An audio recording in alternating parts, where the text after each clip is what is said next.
Ils ont voulu voler la CAN, mais ils y ont pas arrivé malgré tous leurs efforts. Le 18 janvier restera gravé dans les annales du football africain, comme le jour où le talent pur a triomphé de l'adversité la plus sombre. Ce n'était pas seulement un match de football, c'était un combat pour la dignité, une leçon de résilience face à un environnement hostile et une démonstration de foi inébranlable, face à l'adversité et l'injustice. Imaginez la scène. Un stade chauffé à blanc, rempli à 98% de supporters marocains, une mer rouge et verte prête à engloutir les espoirs sénégalais.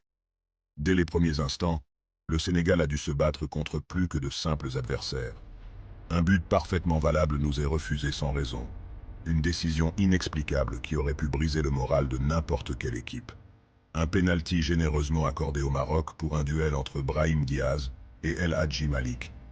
Face à ce sentiment de vol manifeste, la tension est montée d'un cran.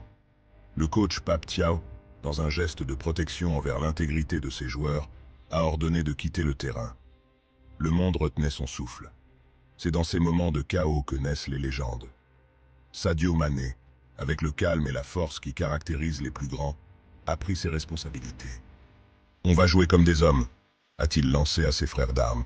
Par ces mots, il ne demandait pas seulement de jouer. Il demandait de se surpasser, de répondre à l'injustice par le talent et à la provocation par le courage. Et comme pour prouver que personne ne peut s'opposer à la volonté d'Allah quand le cœur est pur, la justice est tombée du ciel. Brahim Diaz s'élance, mais le cadre se dérobe.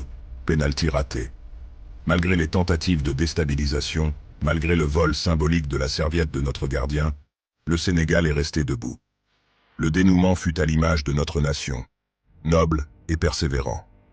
En prolongation, c'est le pied de Pape Gueye qui vient délivrer tout un peuple. Un but qui résonne comme un cri de victoire contre les humiliations et les manigances.